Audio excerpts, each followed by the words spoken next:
Estamos en el capítulo 3 del libro de Jonás. Amén. Capítulo 3 del libro de Jonás. Leemos así la palabra de Dios. Vino palabra de Jehová por segunda vez a Jonás diciendo: levántate y ve a Nínive, aquella gran ciudad, y proclama en ella el mensaje que yo te diré. Y se levantó Jonás y fue a Nínive conforme a la palabra de Jehová. Y era Nínive ciudad grande en extremo, de 3 días de camino.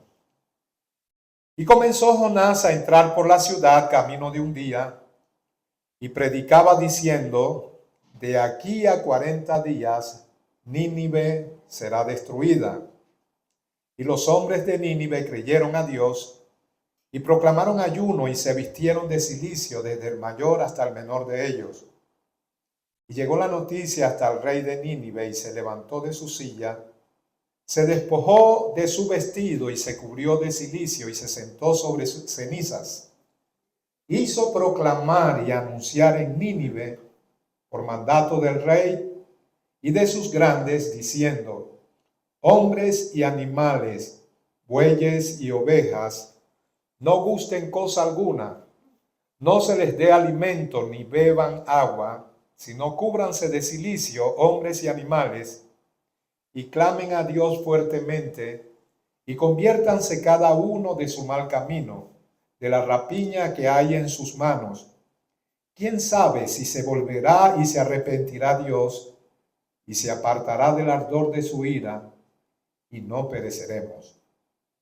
Y vio Dios lo que hicieron, que se convirtieron de su mal camino, y se arrepintió del mal que había dicho que les haría, y no lo hizo. Amén. Gloria al Señor. Padre, gracias por tu palabra, Señor, porque ella es bendita, ella es gloriosa en sí misma, expresa tus pensamientos y lo profundo de tu corazón. Y queremos, Padre Celestial, que llegue al nuestro, se internalice, tome control de nosotros, Padre Celestial. Oh Padre, y seamos limpios, emblanquecidos, purificados, lavados por el lavacro de tu palabra, Señor. Lo pedimos en el poderoso nombre de Jesús. Amén. Y amén. Yo quería hacer un recorderis de lo que habíamos tratado la semana pasada. Quería destacar algunos puntos que incluso lo mandé en estos días. Me parecen unos puntos importantes que queremos resaltar respecto a este maravilloso libro de Jonás.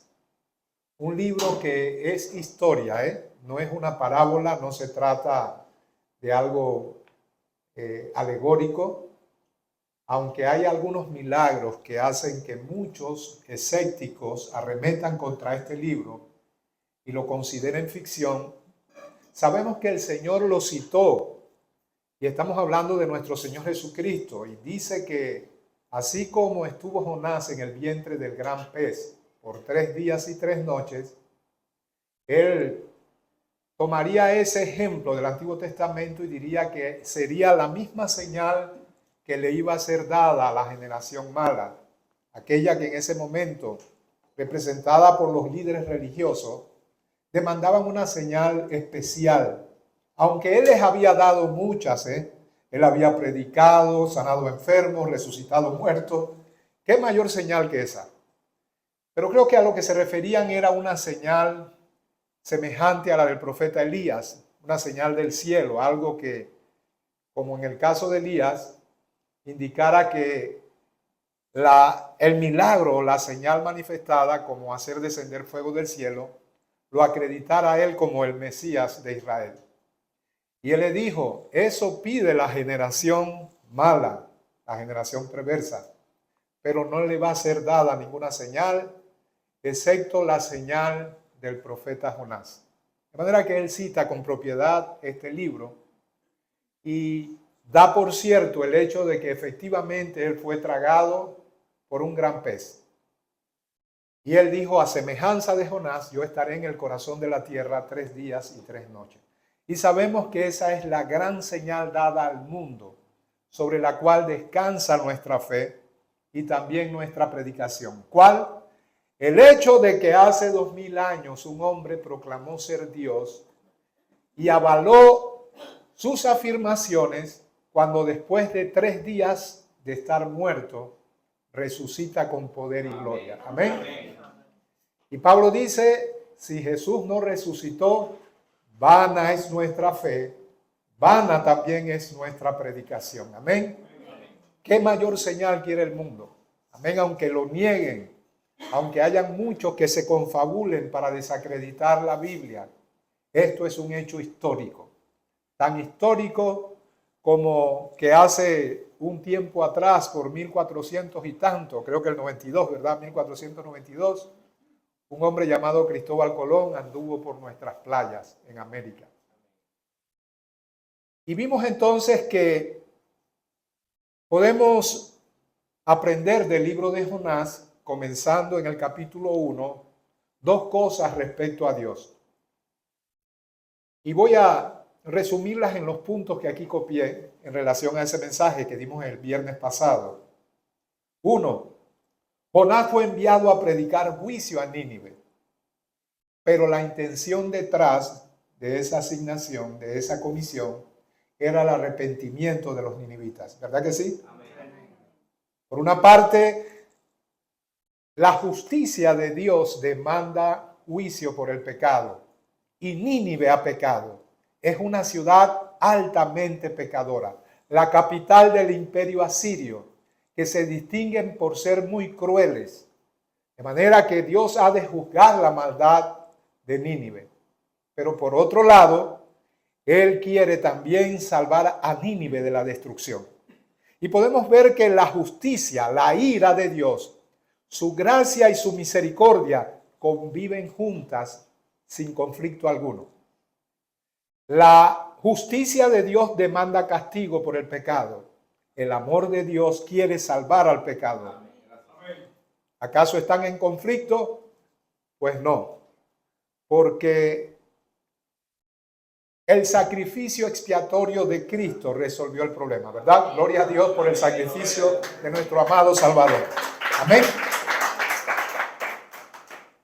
Entonces, por una parte, la justicia de Dios demanda castigo por el pecado y Dios ha de traer sobre Nínive, tipo del mundo, el juicio por el pecado, lo cual es tipo de la condenación eterna.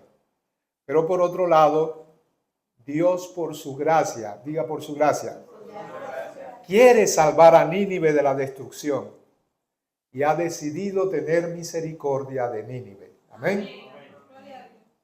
Y Dios es soberano en la salvación. El propósito de Dios en cuanto a la salvación es soberano. ¿Verdad que sí?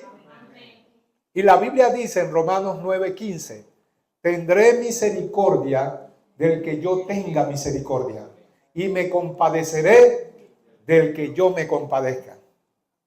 Ahora, pese al hecho de que ya Dios ha resuelto perdonar a Nínive, y esto podemos aprender, y sobre todo en este tiempo en que nos hemos dedicado a establecer una agenda de evangelismo, tenemos que aprender de la comisión que Dios dio a Jonás. Porque para perdonar a Nínive, Dios debe hacer algo antes. ¿Qué debe hacer? Debe anunciarle a Nínive su pecado y las consecuencias del mismo. ¿Verdad que sí? Aunque Dios, escuche esto, quiere salvar a Nínive de la destrucción, no lo hará sino a través de un mensaje y de su mensajero. Romanos 10:14 dice, ¿cómo creerán en aquel de quien no han oído? ¿Y cómo oirán sin haber quien les predique? Amén. Necesitan oír porque la fe viene por el oír y el oír por la palabra de Dios. Pero ¿cómo pueden oír si no hay quien les predique? ¿Verdad? Entonces eso refuerza nuestra responsabilidad como iglesia de ir y predicar este glorioso evangelio a los ninivitas, ¿verdad? Dijimos tipo del mundo. Dios solamente tiene un método para salvar. Uno, no hay dos ni tres. ¿Cuál es el método que Dios tiene para comunicar la salvación? Dice la Biblia que agradó a Dios salvar a los creyentes por la locura de la predicación. ¿Cuántos dan gloria al Señor? Amén. Primera de Corintios 1:21. Entonces, la responsabilidad de dar el mensaje de salvación es del pueblo de Dios. Quienes pueden anunciar el mensaje de salvación son todos los que hemos experimentado esa salvación. ¿Verdad que sí? Por eso hemos dicho muchas veces que tenemos que tener un testimonio que dé cuenta a los pecadores, al mundo, de que hemos sido salvados y rescatados de nuestra vana manera de vivir. Flaco favor le hacemos a nuestro vecino, a nuestros parientes, si lo que proclamamos con nuestra boca no se corresponde con el tipo de vida que vivimos. Amén. Ellos oirán más lo que hacemos que lo que decimos. Y como iglesia ocurre de igual manera, por eso es que debemos ser fieles en nuestro servicio a Dios. Porque de lo contrario le estamos diciendo al pecador, ven a ser como yo soy. Como indeciso, inconsistente. Y nuestro mensaje debe ser, Dios transforma las vidas. A mí me ha transformado. No soy perfecto, pero sigo en el camino, sigo la meta del supremo llamamiento de Dios en Cristo Jesús. Ahora, dice también en el primer capítulo que tratamos el viernes, que Jonás huyó ¿a dónde? A ver, ¿quién se acuerda? A Tarsis.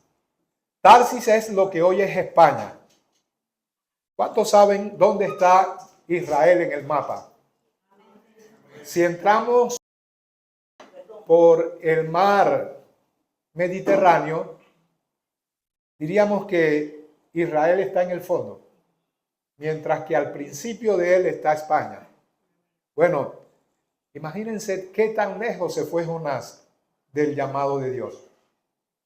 Porque Nínive está al noreste, es decir, lo que era el imperio asirio en aquel entonces. Y hemos aprendido también de esto que el lugar más lejano al que podemos ir de la presencia de Dios es el pecado. ¿Quieres ir bien lejos de la presencia de Dios? Peca contra él.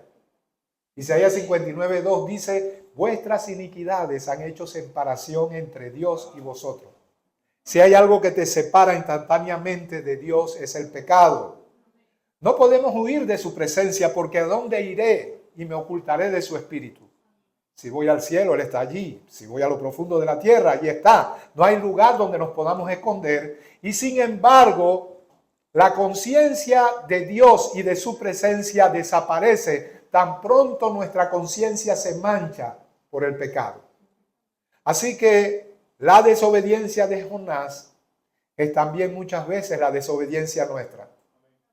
Pero así como con Jonás, para reposicionarlo, para volverlo al camino y para que no siguiera en la ruta equivocada, él desata una tempestad en el mar. Amén. Hemos entendido que la forma en que Dios lidia con sus hijos cuando desobedecemos y muchas veces somos contumaces con el pecado, Hebreos 12 dice que se llama disciplina. Porque al que adopta por hijo, a este disciplina. Amén. Dios sabe desatar tormentas y tempestades para reposicionarnos, para disuadirnos de seguir pecando. Y pudiéramos ver esto también como iglesia. Decíamos en aquel momento que la iglesia primitiva estaba muy tranquilita y reposada en Jerusalén, cantando coritos así como nosotros, dándose besitos y abrazándose. Y qué bueno, eso está bien, no está mal. Pero Dios les había dado una asignación. Les había dicho, vayan y prediquen este evangelio a toda criatura. Comenzando desde Jerusalén, luego Samaria, toda Judea y ¿qué más? Hasta lo último de la tierra. Y ellos, conscientes o no de lo que hacían, estaban allí todos en Jerusalén, confinados al lugar que Dios quería fuera al inicio, pero que no se estancara el evangelio solamente en Jerusalén. Y como en el caso de Jonás, ante una iglesia que en ese momento desobedecía la orden de predicar a Nínive, ¿qué hizo el Señor? Desató una tormenta llamada persecución. Y dice la Biblia que fueron esparcidos de Jerusalén. Esto empieza con Esteban cuando es apedreado y Pablo consentía en su muerte. Y a partir de ese momento empieza una de las primeras persecuciones y la iglesia tiene que salir de sus confines. Y luego dice que iban predicando en los lugares donde fueron esparcidos, pero solamente a los judíos. qué duros son los cristianos, ¿verdad? Solo a los judíos. Pero ocurre algo en Antioquía, y es cuando el evangelio comienza a ser predicado a los gentiles y por primera vez a los creyentes, que hasta entonces se les llamaba los del camino, empieza a llamárseles cristianos. Amén. Podemos aprender eso de Jonás, una iglesia rebelde, una iglesia que no quiere ir a Nínive.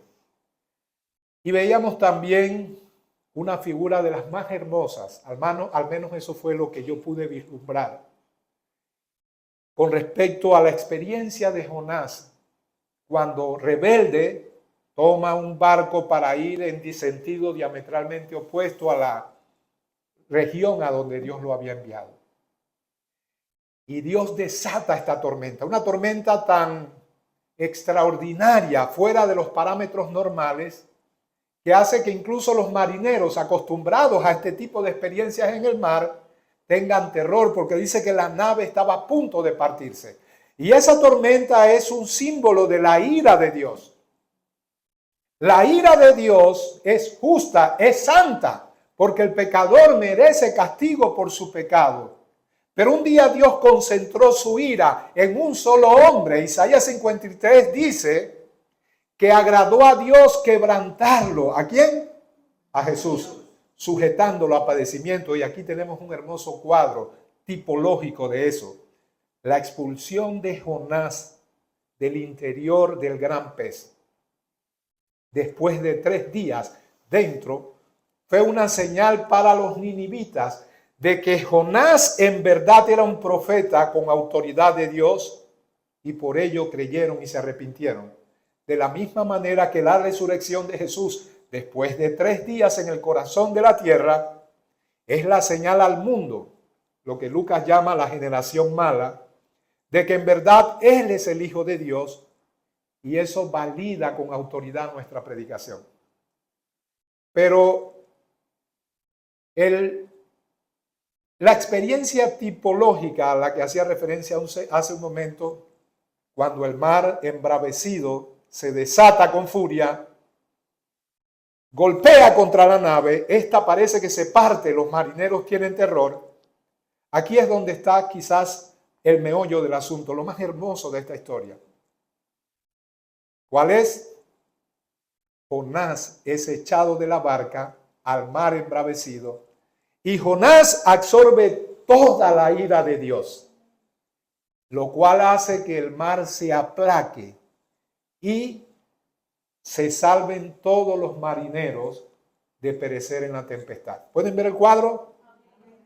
Él es echado al mar, que está en ese momento totalmente en furia, representando la ira de Dios. Un hombre echado al mar absorbe para sí mismo la ira de Dios. Y cuando él es, digámoslo de esta manera, atacado por la furia del mar, entonces se aplaca y los marineros en la nave se salvan. Lo mismo nos pasó a nosotros, ¿verdad? Gloria al Señor por nuestro Jonás. Gloria al Señor porque Él lo echó a la ira. Él mismo quiso quebrantarlo, sujetándolo a padecimiento. Y la ira de Dios, su justicia fue satisfecha para que nosotros ahora seamos salvados. Gloria al Señor. ¿Cuántos dan gloria a Dios? Y por último, una vez más, recordando lo que ya habíamos tratado, nuestra predicación es el elemento que utiliza el Señor, como en el caso de Jonás enviado a Nínive, para salvar a los ninivitas. Es solo porque Jesús resucitó y vive que nosotros también vivimos, y los ninivitas pueden tener también opción de vida y no perecer bajo la ira de Dios. Pero para que eso ocurra, ¿qué debemos hacer? Debemos ir a Nínive y predicar el evangelio. Amén. Debemos ser, de acuerdo a lo que el mismo Señor dijo, debemos proclamar la señal que Él dijo que era para la generación mala. De allá tú y yo fuimos rescatados, ¿verdad? De manera que la salvación de Nínive no fue tanto por el mensaje que proclamó Jonás. Jonás proclamó un mensaje, condenatorio, por supuesto. Y podemos ver que esa era la esencia de la ley. Un mensaje que denuncia el pecado del pecador. Y con todo el pecador no puede hacer nada al respecto. La ley lo único que hace es que expone la pecaminosidad del ser humano para que él advierta su pecado, porque el pecador no lo hace, no es sensible a ello. Así que ese mensaje de Jonás de por sí no hubiera salvado a los ninivitas si no hubiera sido porque Dios lo utiliza a él mismo, es decir, a Jonás, como una señal que tipifica lo que iba a acontecer miles de años después.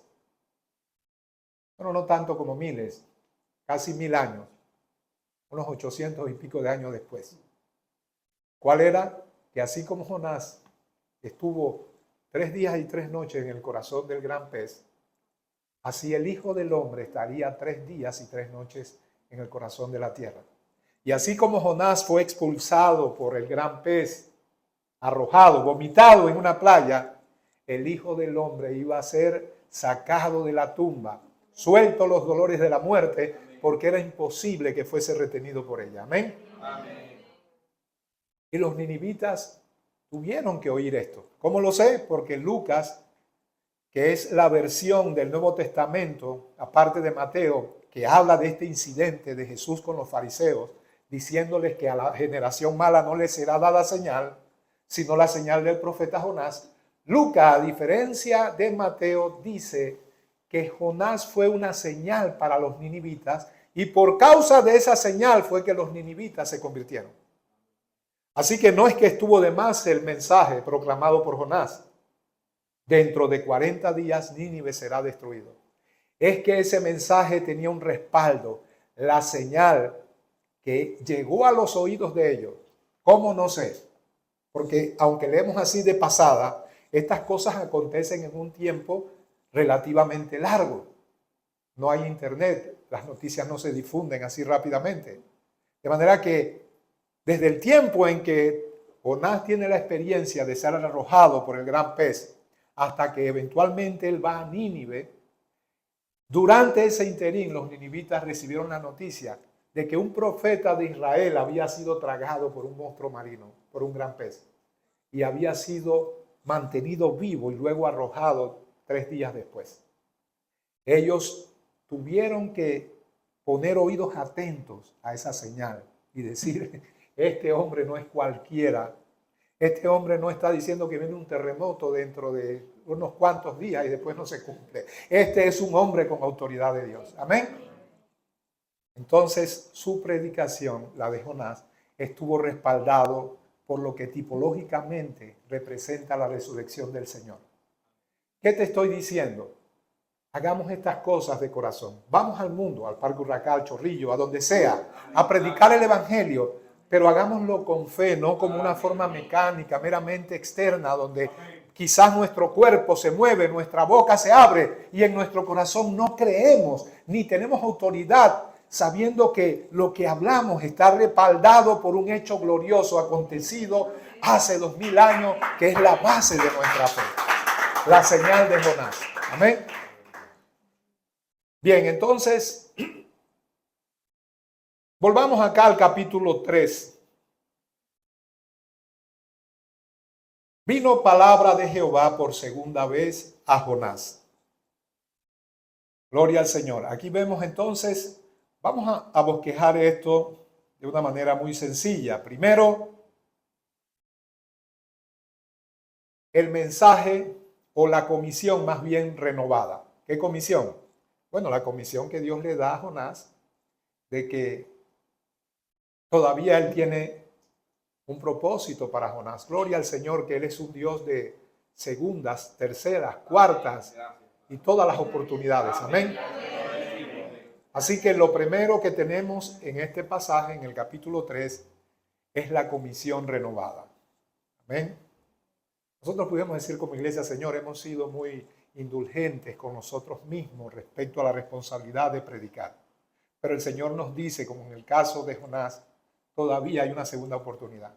Todavía puedo hacer algo con ustedes.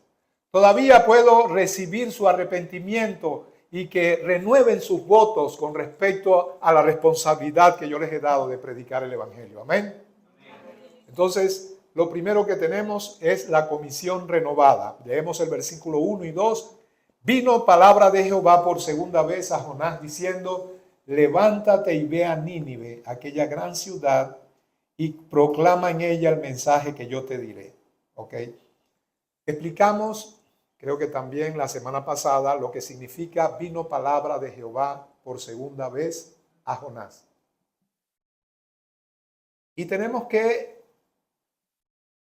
subrayar esto, tenemos que recalcarlo, ¿verdad? Estamos viviendo tiempos donde cada quien dice recibir revelaciones nuevas de parte de Dios. Y explicamos que es inapropiado decir, Dios me dijo. Amén.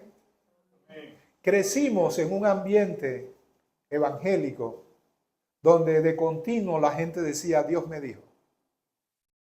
Dios me dijo que comiera esto, que me vistiera de esta manera. Dios me dijo que fuera al servicio. Todo es Dios me dijo. Sin embargo, tenemos que aprender a decir ¿qué cosa? La Biblia dice, y para poder decir con autoridad la Biblia dice, tenemos que estudiarla. No tiene que haber ninguna comisión especial con respecto a nuestra responsabilidad de predicar el Evangelio. Si queremos un toque especial que nos reactive con respecto a ese propósito, lo único que tenemos que ir a la Biblia y ver lo que ella dice al respecto. Amén. Vino palabra de Jehová, era la forma en que la palabra llegaba a los profetas, por visiones, hablando audiblemente en sus corazones, qué sé yo, de muchas maneras. Pero la forma en que la palabra de Dios viene a nosotros es a través del estudio sistemático de la palabra. Amén. No hay de otra. Dejemos ese misticismo y seamos coherentes con nuestra actitud, sabiendo que la fe se incrementa en la medida en que le prestamos atención a este libro. Si queremos tener convicciones firmes respecto a este tema, predicar el Evangelio a otros, vamos a la palabra de Dios. Veamos cómo comenzó el Evangelio. Y eso nos dará la fe necesaria y las convicciones que necesitamos para hacer la obra evangelística. Amén. Él le dice, levántate y ve a Nínive, aquella gran ciudad, y proclama en ella el mensaje que yo te diré. Hay algo diferente, ligeramente diferente, a la comisión cuando es dada por primera vez en el capítulo 1. En el capítulo 1 el Señor le dice, ve a Nínive, aquella gran ciudad, y proclama contra ella, pregona contra ella. Aquí le dice, proclama en ella el mensaje que yo te diré. Y luego dice, a partir del versículo 3, y esto lo pudiéramos llamar la obediencia del profeta. Recuerden que él desobedeció, ¿verdad? Y pasó todo lo que pasó. Aquí él renueva la comisión. Nuevamente le da una segunda oportunidad a Jonás y en este caso Jonás obedece. Amén. Miren, si nosotros queremos salir de situaciones en las que Dios, y sí, lo voy a decir de esta manera, nos ha cercado, porque Él disciplina a sus hijos y su disciplina muchas veces es dura, ¿verdad? Por eso me desespera ver a un creyente que vez tras vez se queja de la misma cosa y tú lo escuchas y pasan años y es la misma queja. Y tú quisieras gritarle y decirle, ¿por qué no haces un alto y examinas tus caminos? Lamentaciones dice, escudriñemos nuestros caminos y volvamos a Jehová. Lo cual indica que esos caminos estaban apartándose de la voluntad de Jehová. Pero como el creyente dice, yo no estoy fornicando, adulterando, robando, ni haciendo pecados grotescos, hombre, yo creo que todo está bien. No hay nada que me pueda indicar que la causa de la tormenta o de la aflicción o de la situación difícil que tengo se origina en alguna acción mía. Mira, lo único que ofende a Dios no son los pecados que tú y yo sabemos, como lo puede saber incluso la gente en el mundo, porque son tan evidentes y tan grotescos que todo el mundo los llama pecado. A veces una vida donde no hay pasión por Cristo es un tipo de vida que desagrada a Dios. el mismo tipo de mentalidad con respecto a cualquier situación de tu vida que tú tienes. Yo he escuchado conversaciones entre creyentes y otros que no lo son, y luego creyentes y otros creyentes, y su mentalidad es la misma. Pareciera que ellos no militan en el espíritu, sino en la carne. Y otra vez, y lo hemos dicho muchas veces, cuando hablamos de vivir en la carne, no necesariamente estamos hablando de vivir en pecados terribles, sino no tener una conexión directa y fresca con este libro a través del Espíritu Santo y vivir con una pasión que nos mueve a amar a Jesús y querer examinar nuestros caminos y cada detalle al respecto para no errar, sino que caminar por la senda que Dios nos ha trazado, que es una senda de santidad. Entonces, nosotros tenemos que examinar nuestros caminos para que el tiempo de disciplina no se prolongue, para que lo que Dios pretende hacer en un tiempo relativamente breve, porque una vez que la mano disciplinaria de Dios se mueve para disciplinarte, valga la redundancia, Él lo hará en un tiempo que Él ha determinado y que tú y yo no podemos acortar. Lo que Él determina hacer en un año no se acortará a medio año. Pero sí puede ocurrir que tú y yo lo prolonguemos a 3 años, o a 5 años, o a 10 años, o que nuestra vida cristiana sea un divagar, toda ella, hasta el día de nuestra muerte, o hasta el día en que el Señor venga. Detente. Si se formó una tormenta en el mar, no estés ajeno a la voluntad de Dios. Probablemente esa tormenta vino por causa tuya. Amén. Por eso digo, es angustioso y a la vez triste ver cuando un creyente vez tras vez se queja de lo mismo, porque pareciera que está ciego, no ve, no oye, no entiende. Y tú no puedes ver ni entender por él. Amén. Por eso escucha la palabra de Dios, sea que la leas o sea que la escuches desde el púlpito. Pero no digas, el Señor te está hablando, escucha. Dite a ti mismo, Dios me está hablando a mí mismo. Y no endurezcas tu corazón, no, ese no soy yo. Ni esto me ha acontecido por nada que yo haya hecho. Doblégate a Dios, te conviene, no resistas a Dios. Haz como Jonás. Ante la comisión renovada, esta vez obedece. Y eso no significa necesariamente que lo que Dios determinó hacer, quizás por una disciplina dura, necesariamente indique que te va a ser dado o devuelto lo que perdiste en el pasado. Quizás no, pero al menos tengas la paciencia, la fe y el consuelo de poder hacer la voluntad de Dios. Y hacer como David. Hombre, por causa mía va a venir todo esto a mi familia. La espada no se quitará, pero yo puedo soportar todo, porque ahora tengo comunión con Dios y tengo la fortaleza del Espíritu. En el caso de Pablo, él entendió, no me gusta este aguijón, me aflige, no lo quisiera conmigo, pero ya tengo una respuesta de parte de Dios y el tenerla y conocer la mentalidad de Dios da alivio a mi vida. Hace que yo me sienta protegido por Dios. Y aunque el aguijón no me va a ser quitado, puedo tener consuelo y puedo tener fortaleza en el Señor de que esta área de mi vida no es algo en lo cual va a haber una solución. La solución está en la perspectiva interna que yo tengo al respecto. Y ahora entiendo que cuando soy débil, entonces soy fuerte. Entiende que hay cosas que quizás ya no puedan volver, que ya no se puedan dar.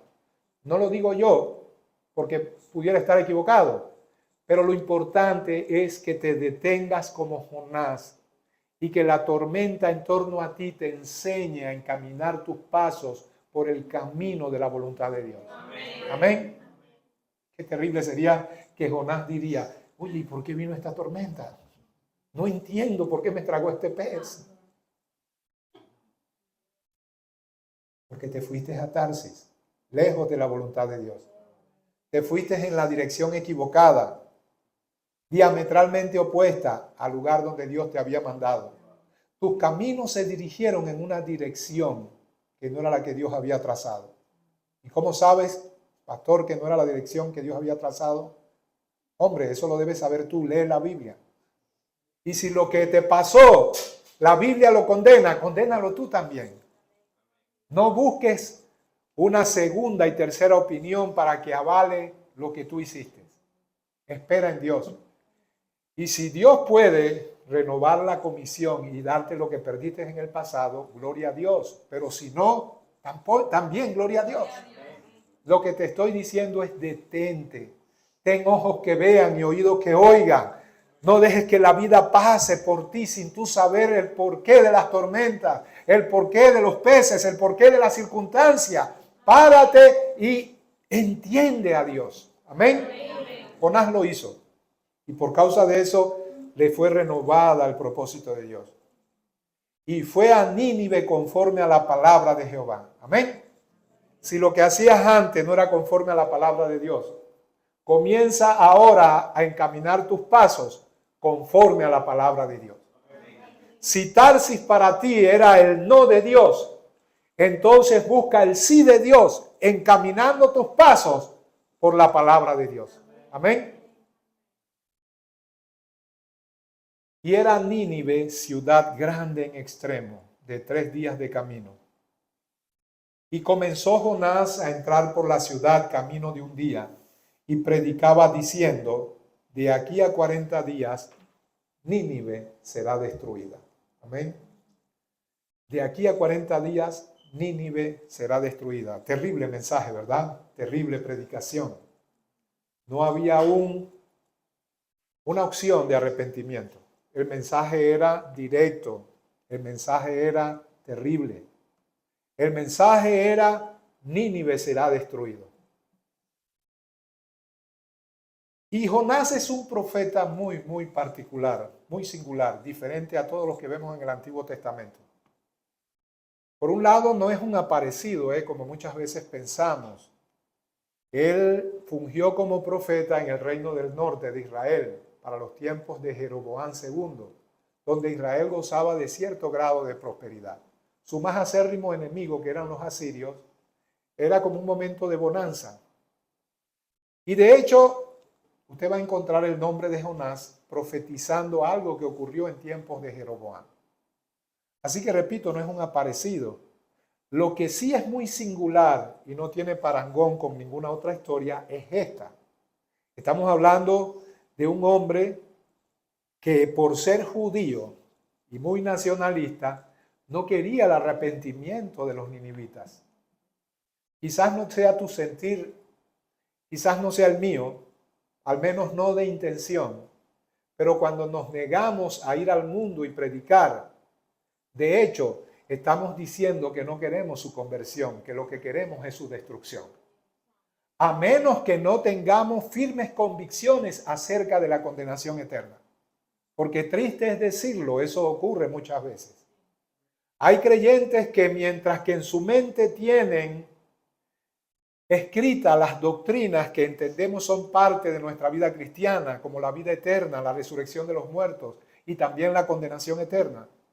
Mientras que, repito, estas cosas están en su mente, en su corazón han dejado de creer. Porque si tienes amigos y familiares y ellos no son creyentes, ¿cómo no puedes sentir terror? Porque su final será uno y no hay de otra. Si ellos murieran en este momento, irían a la condenación eterna. ¿Sabes por qué no te preocupa? Porque no crees de verdad.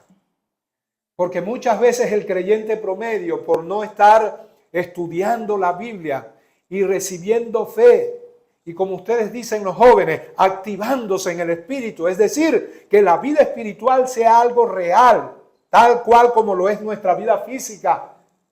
Tenemos contacto directo con todo lo que vemos y oímos y percibimos e interactuamos en este mundo, y todo lo que hay en este mundo es una realidad para nosotros. Pero por no vivir en el espíritu, las cosas del espíritu y de las cuales él habla en este libro, nos resultan ajenas, como un cuento, una historia, una alegoría, algo que no es real. Porque si estuviéramos convencidos por la palabra de Dios que el evangelio intenta salvar a aquellos que no conocen a Cristo de una condenación segura, iríamos a Nínive y le predicaríamos a todos los que están bajo el juicio de condenación. ¿Y quiénes son esos? El que tiene al Hijo tiene la vida, pero el que no tiene al Hijo no verá la vida, sino que la ira de Dios está sobre él. Como hemos dicho anteriormente, quizás no está manifestada, sino es una ira judicial. Pero si esa persona pasara el umbral de la muerte, es decir, pasar al otro lado sin Cristo, se daría cuenta de que en ese momento la ira judicial se va a convertir en una ira manifestada.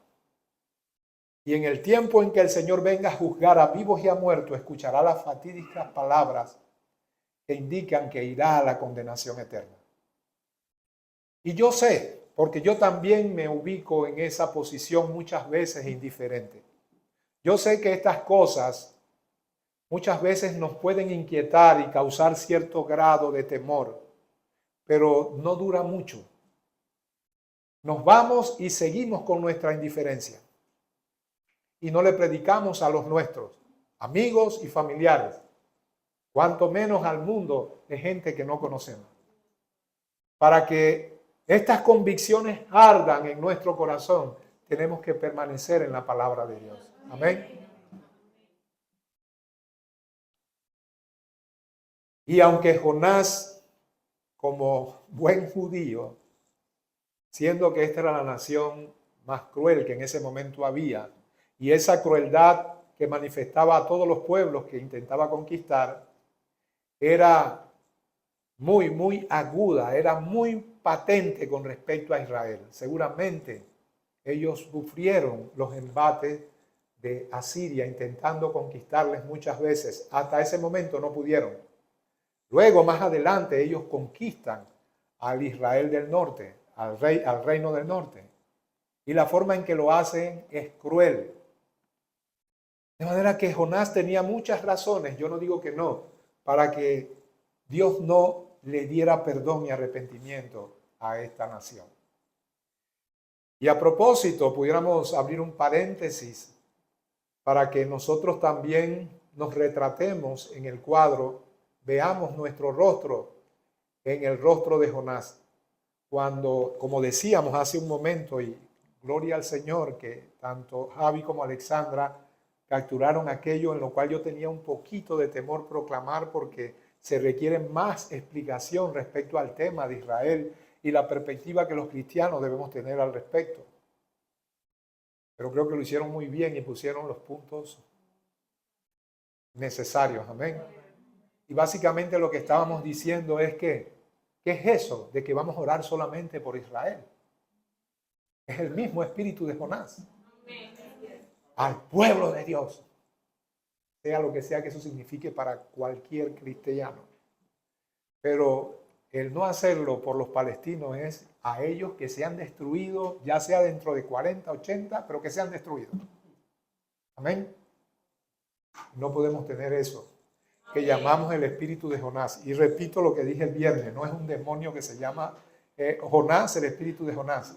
Es una actitud. Con espíritu de Jonás estamos hablando de una actitud que se niega a darle opción de vida eterna a través del evangelio a aquellos que no lo conocen. Y comenzó Jonás a entrar a la ciudad camino de un día y predicaba diciendo: de aquí a 40 días Nínive será destruida. Aquí tenemos también otro número y ojo, no debemos hacer de esto, lo que se ha dado a llamar la numerología bíblica, algo dogmático. Los muchachos están dando cápsulas acerca de todos los pasajes donde el número 5 tiene cierta relevancia y cierta significancia, ¿verdad? Rolly habló de los 5 dones ministeriales, habló de los 5 talentos. Diego, por su parte, habló de cómo José, cuando recibió a sus hermanos sin que ellos lo supieran, dio, en cuanto a porción de alimento, 5 veces más a Benjamín que al resto. Y si usted quiere saber qué significaba eso, pues busque el mensaje. Digo esto porque aquí también hay un número muy importante en la Biblia, el número 40, que muchos han dicho, y no creo que sea una regla inquebrantable, pero sí en muchos casos el 40 es símbolo de ¿qué? De prueba. 40 días estuvo el Señor en el desierto ayunando. 40 días y 40 noches Moisés subió al Sinaí, fuera de la vista de los israelitas que no sabían qué había pasado con él. Amén. Por 40 días, aquel gigante de Filistea desafiaba a los escuadrones de Israel. Y por todo eso se ha dicho con mucha razón que el 40 es un número de prueba. ¿Ok? Y pudiéramos decir que estamos en un tiempo, y no por el equivalente exacto de lo que el número 40 significa, sino por su significancia espiritual. Estamos en un tiempo de prueba, ¿ok? En otras palabras, el tiempo que va desde que el Señor ascendió a los cielos hasta que Él vuelva, está representado por este periodo de 40 días, al cabo de los cuales el que no se haya arrepentido sufrirá el embate de la ira de Dios.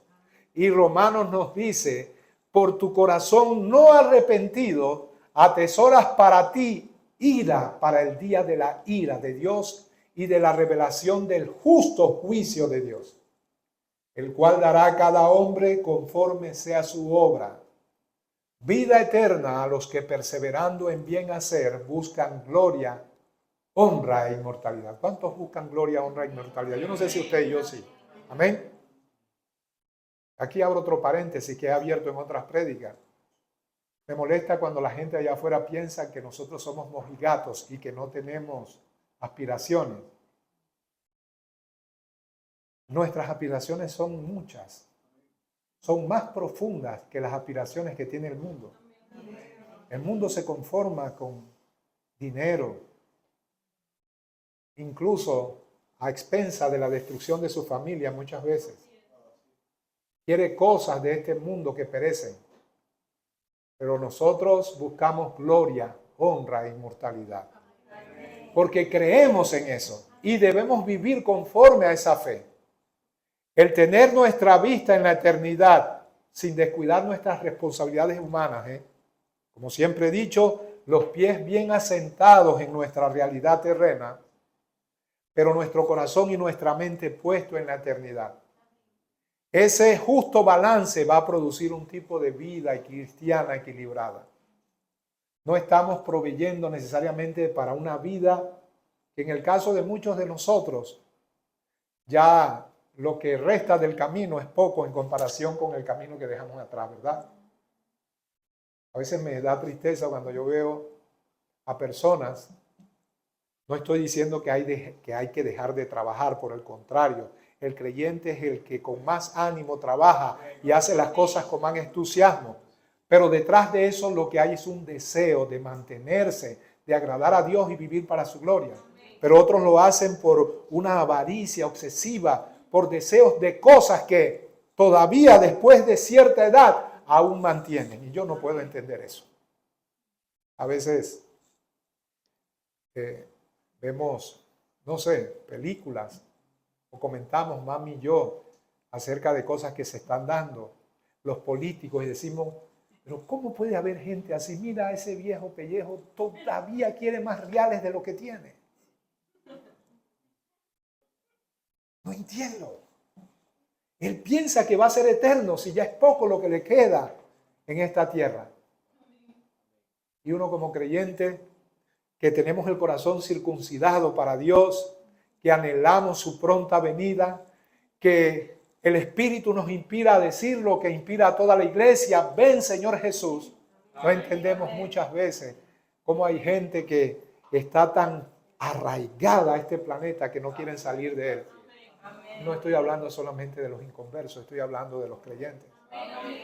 Cuanto más con un mensaje que es un ancla, no el ancla de la fe que es la Biblia, es un ancla para mantenerse en este mundo, el perverso mensaje de la prosperidad.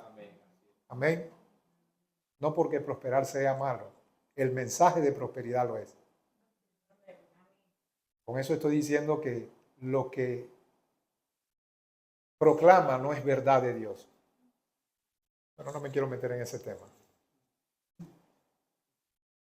Miren lo que sigue diciendo. Dentro de 40 días Nínive será destruido. Y ahora vemos a partir del versículo 5, ya hemos visto la comisión renovada del profeta. Dios le da otra segunda oportunidad. La obediencia del profeta. Jonás va a predicar a Nínive. Pero ahora vamos a ver, ¿qué cosa? El arrepentimiento de Nínive. Y llegó la noticia, versículo 5, y los hombres de Nínive creyeron a Dios. ¡Wow! Tremendo. Amén. Solamente en ese versículo, en esa primera parte de ese versículo debemos prorrumpir en voz de gozo, de alegría y de alabanza a Dios. Porque es que si algunos no creen lo de que Jonás fue tragado por el gran pez o el milagro de la calabacera y muchas otras circunstancias que no son sin duda normales, que hablan del poder de Dios, de su soberanía en la creación para hacer cosas extraordinarias. Si hay muchos que por eso no creen, deberían no creer menos por este pasaje, porque aquí tenemos el mayor milagro que Dios puede hacer. Y aunque no impresiona a los ojos de nadie, este es el milagro más portentoso que puede ocurrir. Se llama conversión, se llama creer. Y los hombres de Nínive creyeron a Dios. ¿Por qué? Porque Jonás le predicó, pastor. Claro que sí. Pero detrás de su predicación está el respaldo del Espíritu Santo, que es el único que a través del mensaje de la predicación puede iluminar el corazón para que se arrepienta. Dios es soberano en la salvación.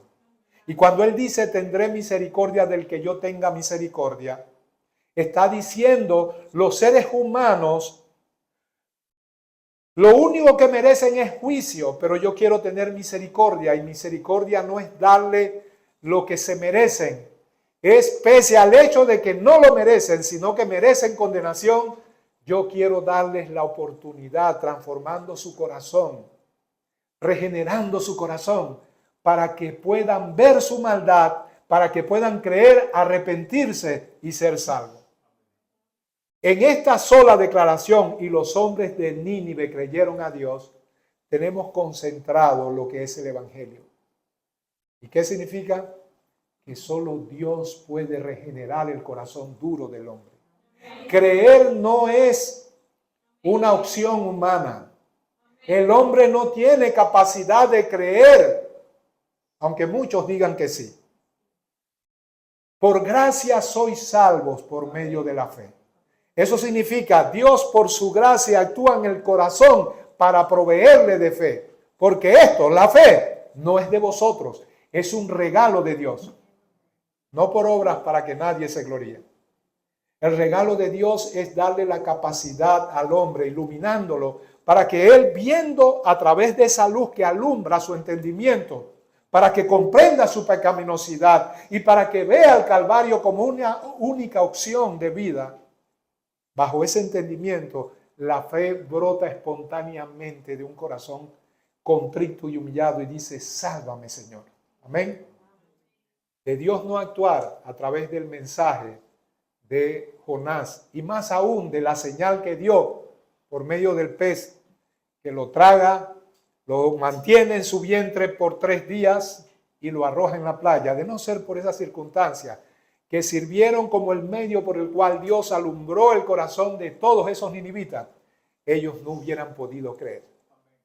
Esta es una fe salvífica. Esta no es la fe como la de aquellos, como dice el Evangelio. Dijo Jesús a los judíos que habían creído. Y aunque dice habían creído, nos damos cuenta por lo que sigue más adelante de que no era una fe salvífica. De que habían creído simplemente en un hombre que multiplicaba panes y peces y que les proveía de alimento. Pero eso era todo lo que habían creído. Porque luego desafían a Dios. Luego se molestan cuando Él les dice que son esclavos. Es del pecado, porque practican el pecado. Y ellos en un otro arranque nacionalista dicen, no somos esclavos de nadie, a Abraham tenemos por padre. Y Jesús intenta enseñarles que su conexión genética con Abraham lo único que significa es absolutamente nada. Porque si fuera por genética, yo puedo levantar hijos de Abraham de estas piedras. Si fuera por simplemente religiosidad, yo puedo venir y sentarme en una banca y alzar las manos y cantar corito. ¿Y eso saben qué significa? Absolutamente nada. Lo que sí significa algo es cuando el corazón cree por causa de que Dios lo ilumina para que pueda creer. Cuando el corazón es cambiado y transformado y ahora puede ver el pecado como Dios lo ve. Eso sí es maravilloso. Y aquí tenemos el más grande milagro de esta historia. Por encima del pez, por encima de la calabacera, por encima de cualquier otra circunstancia, es aquí donde está el mayor milagro que podemos ver. Amén. Claro, no le estoy restando importancia a lo del pez y no quiero, aunque hay argumentos científicos, incluso hay precedentes de personas que fueron tragados por ballenas. Y no porque necesariamente esto sea una ballena, eso lo vimos el viernes. No necesariamente fue una ballena, podría ser algún tipo de monstruo marino extinto. Eso es harina de otro costal y no quiero meterme en eso. Ustedes no necesitan argumentos científicos, ¿verdad? Somos creyentes. Y la Biblia dice que aquel gran pez tragó a Jonás. Pero si la Biblia dijera que fue Jonás el que se tragó al gran pez, también lo creeríamos.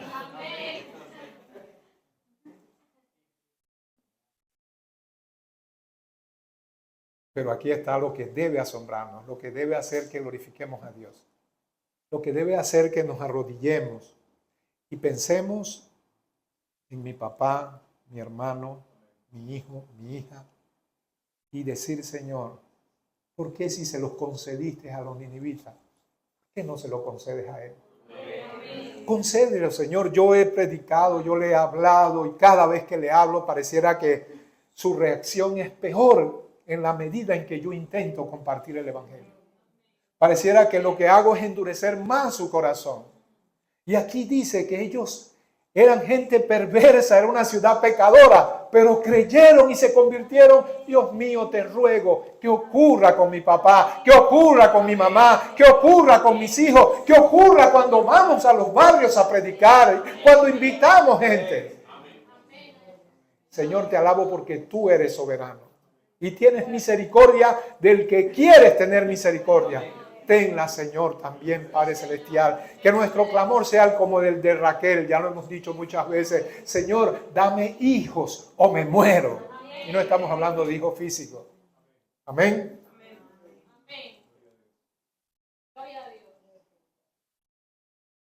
Y llegó la noticia hasta el rey de Nínive. Miren que hasta el rey.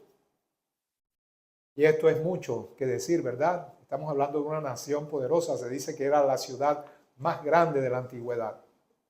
Nínive fue inaugurada, por supuesto, esto es muchos siglos después, pero los primeros precedentes de esta ciudad están en Babel. Quien construye esta ciudad es Nimrod, en tiempos muy pretéritos. Es una ciudad que para el momento ha tenido un avance cultural. Es una ciudad enorme del imperio que en ese momento tiene hegemonía, el imperio asirio. Y digo esto ¿por qué? Porque es muy sabido que entre más tiene la gente, más su corazón se inclina a la vanidad. Más orgulloso se vuelve. La abundancia produce eso.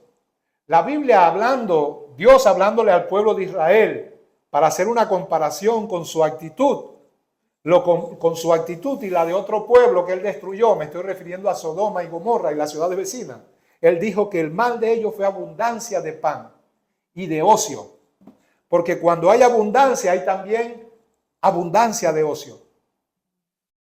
Cuando todo se tiene y no hace falta las cosas necesarias para tener una vida holgada, el ocio viene a ser parte de la vida. Y por eso es que tenemos a nuestros jóvenes tomando tiempo de ocio pero excesivo, jugando videojuegos y viendo excesivamente películas y simplemente distrayéndose. Amén. Si comparamos lo que sucede de este lado del mundo con lo que ocurre en el Medio Oriente, a veces hemos visto imágenes de niños en lugares remotos de China donde no está el avance tecnológico de las ciudades y vemos niños de 4 años que en un momento dado se ausentan los padres o la madre porque es la única que tienen y ellos tienen que preparar la comida y veía un chinito, pero un piolito de 4 años atendiendo a su hermanita. Cuando ese niño crezca, tendrá el carácter, al menos humanamente hablando. Va a aprender a ser hombre antes de ser adolescente. Pero cuando hay lo que hay en Nínive, lo que ocurre es dureza de corazón, orgullo, vanidad. Y entre más tienes, pues estas cosas se dan de manera fehaciente. Y si eso es cierto respecto a todos los ninivitas, ¿cuánto más respecto al rey? Pero tal es el avivamiento que ocurre en Nínive, que no son las clases necesitadas, como suele ocurrir, las que reciben el mensaje. El rey recibe el mensaje y se arrepiente. Esto es un milagro portentoso. La noticia, diga conmigo, la noticia. Llega hasta el rey de Nínive y se levantó de su silla. Se despojó de su vestido. Y aunque literalmente lo que dice este pasaje es que se despoja de su vestido real, aquí vemos un acto de humillación, ¿verdad? Porque ese acto por el cual él se quita sus vestidos reales indica de que él ahorita se despoja de su orgullo, se despoja de su condición de rey. Y como cualquier otro ninivita, asume la posición más humillante, la de soy pecador. Necesito arrepentirme. Se despojó de sus vestidos. Y aquí vemos también una forma en la que podemos aplicar el arrepentimiento, porque estamos llenos de ropajes de orgullo, estamos llenos de vanidad. Despójate de tu vestido. Haz como hizo el rey, despójate de tu vestido. Despoja de tu fachada. Vacíate de ti mismo. Pero no solamente, muchas veces tomamos actitudes que no son malas, son buenas, pero son incompletas. Despojarte de algo que dice de ti que eres orgulloso, que eres vanidoso. No te hace mucho favor si por otra parte no te cubres de lo apropiado. Despójate del vestido de orgullo, pero dice que se cubrió de cilicio y se sentó sobre ceniza el rey. Amén. Si tú tienes ínfulas de rey, y muchas veces las tenemos, nada más hay que intentar ofenderte, aunque sea por relajo, para que veas cómo el rey prepotente sale y dice, se va toda la fachada de amabilidad, se va toda la actitud políticamente correcta y sale a relucir el rey soberano que dice, a mí nadie me ofende. Despójate de eso. Cilicio y se sentó sobre ceniza. Era una costumbre antiquísima que la hacía alguien en señal de arrepentimiento o cuando le aquejaba un dolor grande, muchas veces por la pérdida de un hijo, por algo trágico en su vida. Cuando Job recibió la noticia de la muerte de todos sus hijos, de la pérdida de sus bienes, dice la Biblia que se sentó en cilicio y comenzó a esparcir polvo, ceniza sobre su cabello. Los judíos tenían esa costumbre, pero no eran los únicos. Lo que este pasaje está diciendo es que el rey, en lugar de mostrarse arrogante y altivo, más bien sintió dolor por su pecado. Y aquí yo quiero, no lo vamos a tratar, eso lo veremos en otra prédica. Quiero que veamos que lo que ocurrió con Nínive nos puede mostrar a nosotros lo que es el verdadero arrepentimiento. Porque el arrepentimiento tiene muchas facetas. Y cuando digo que tiene muchas facetas, no vayan a pensar que si yo me quiero arrepentir debo aprendérmelas todas para aplicarlas. Eso no funcionaría, sería algo mecánico. Pero de todas las personas que se arrepintieron en el Antiguo y Nuevo Testamento, podemos advertir que el arrepentimiento tiene ciertas características. No necesariamente una detrás de la otra, pero esas características nos muestran a nosotros lo que es un verdadero arrepentimiento. Una de ellas es, y es el primero, reconocimiento del pecado. ¿Ok? Reconocimiento del pecado significa un cambio de mente, y esa es la palabra griega que en el Nuevo Testamento se traduce como arrepentimiento. Metanoia, meta cambio, noia mente, ¿verdad? La raíz meta, usted la conoce, metástasis. Cuando un cáncer cambia de lugar, se llama metástasis. Meta, cambio. Istasis, lugar, cambio de lugar. Se le llama meta a la portería. ¿Por qué? Porque es el lugar contrario a donde está el equipo que ha de hacer un gol. Es decir, para poder llegar y hacer un gol, él tiene que ir a la meta, cambiar de lugar. Yo estoy de este extremo, pero mi objetivo está en el otro extremo. Es decir, en el lugar diferente al que yo estoy. Por eso se llama meta, ¿verdad? También es la meta de los corredores. Es un cambio de lugar. Y la Biblia utiliza ese término en el Nuevo Testamento, metanoia, cambio de mentalidad. Pero el sentido etimológico de las palabras no es algo que nos ayuda mucho. Algo aporta, pero no mucho. De hecho, muchos yendo a las palabras originales, en los idiomas originales, tuercen lo que la Biblia quiere enseñar. Yo he oído mensajes acerca de metanoia, cambio de mentalidad, simplemente para traer del mundo las enseñanzas que se dan en los grupos de autoayuda. Cambia tu mentalidad. Tienes una mentalidad estrecha, pon una mentalidad de abundancia. Tienes una mentalidad opacada, tienes que volverte un tigre para los negocios. Nada de malo hay con eso, pero es algo humano, ¿verdad? Metanoia, de acuerdo a la Biblia, es sí un cambio de mentalidad, pero para percibir la realidad que antes veías de una manera, ahora verla de una manera diferente, donde tu principal enemigo es el pecado. Metanoia, arrepentimiento, cambio de mentalidad, es que tú comiences a ver el pecado como Dios lo ve. De lo contrario, no hay arrepentimiento.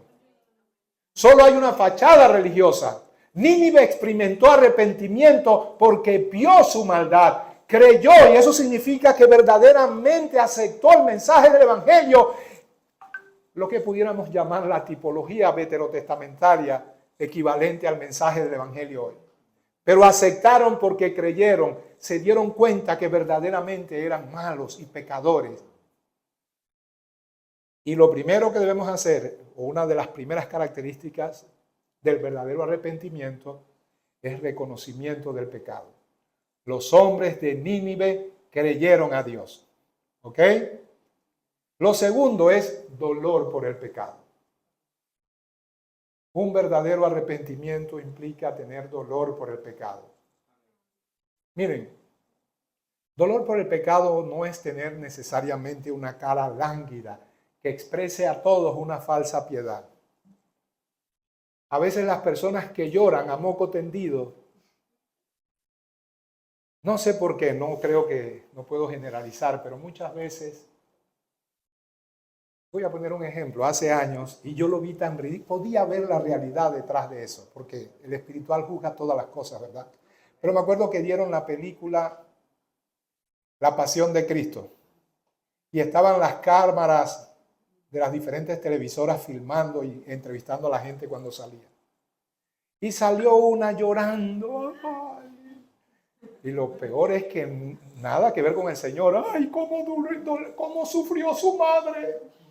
Pobrecita. Y yo, wow. Llorando porque María sufrió porque le dieron duro al Señor Jesús. Y yo podía percibir, yo digo que extendía la mano y tocaba el orgullo que aparentaba ser humildad. Era un orgullo religioso feo. Lo que quiero es que vean que yo soy muy piadosa.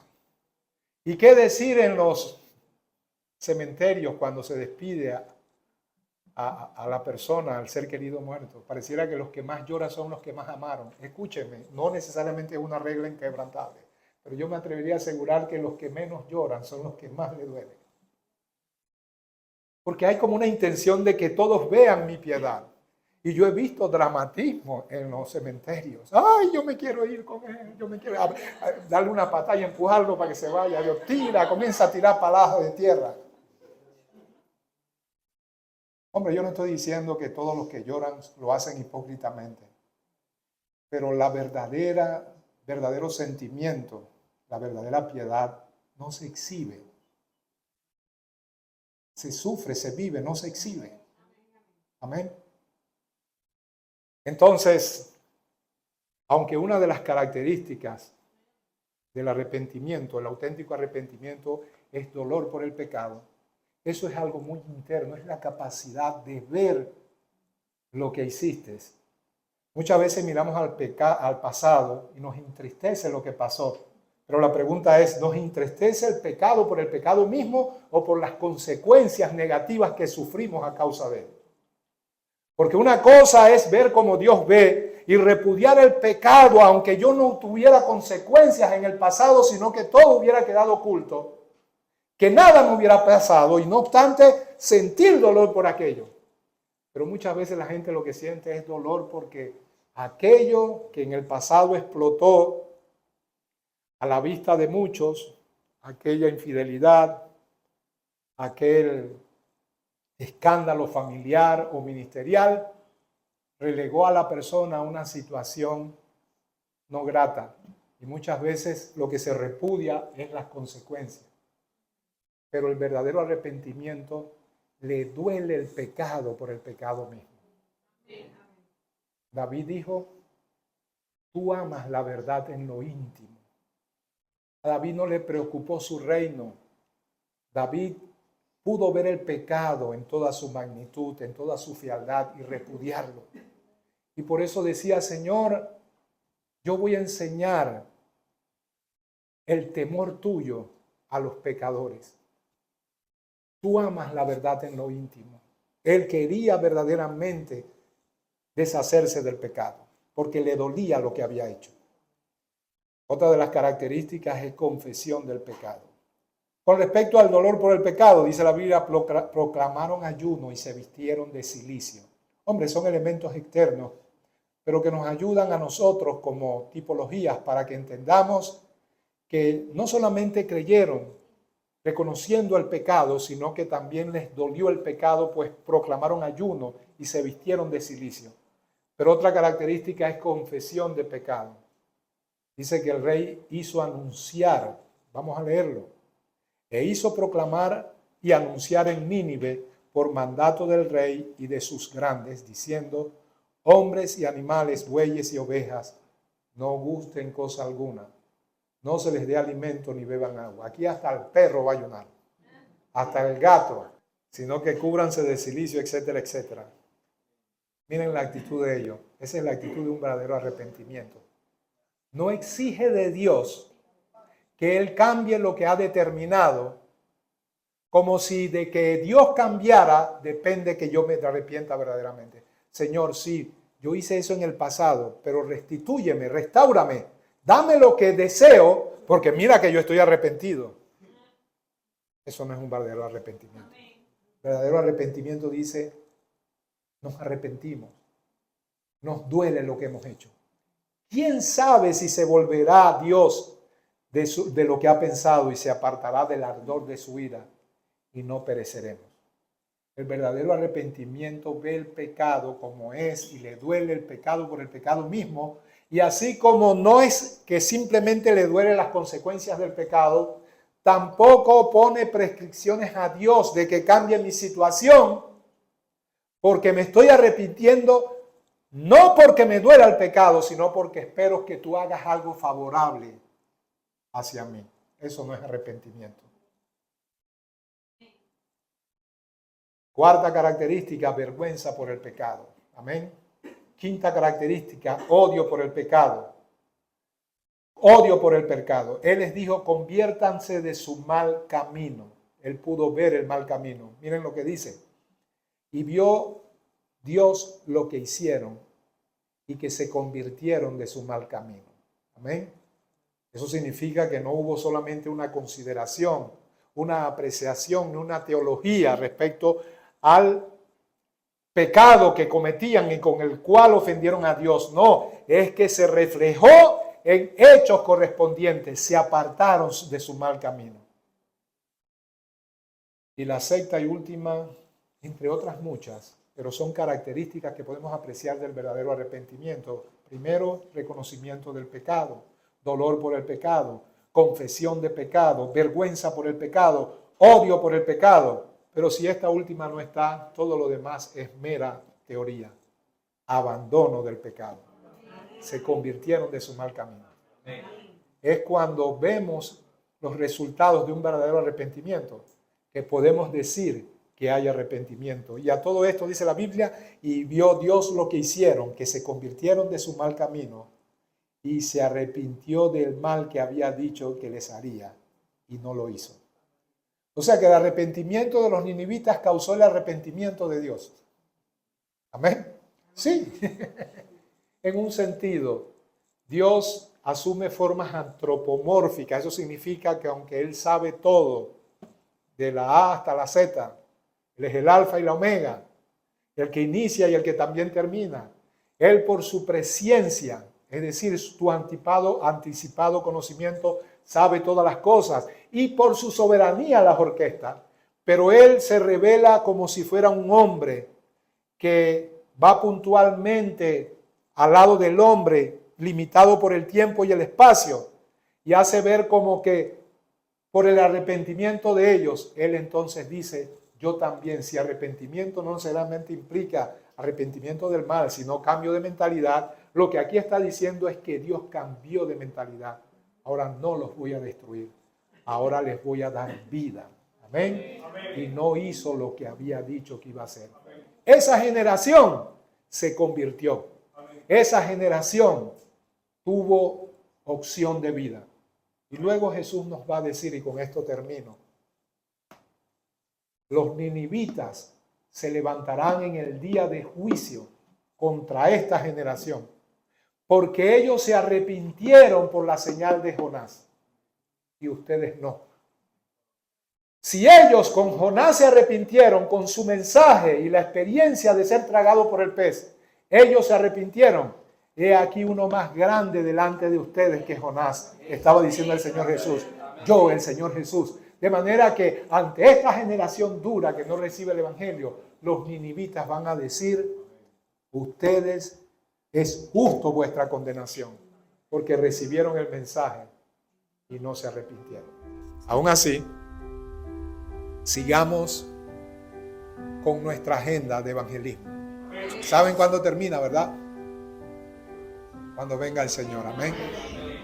De pronto la renovamos, hacemos cosas nuevas, pero que nunca más volvamos a tener simplemente un festejo espiritual a cuatro paredes privado, sino que tengamos un corazón como el que Dios quiere que tengamos. No como Jonás siendo rebelde, sino como Jonás cuando se arrepintió y fue a Nínive a predicar. Amén. Que nosotros también sepamos que es el único medio de salvación. Vamos a Nínive. Prediquemos el Evangelio a toda criatura, hasta lo último de la tierra. Amén. Gloria al Señor. Bendiciones a todos.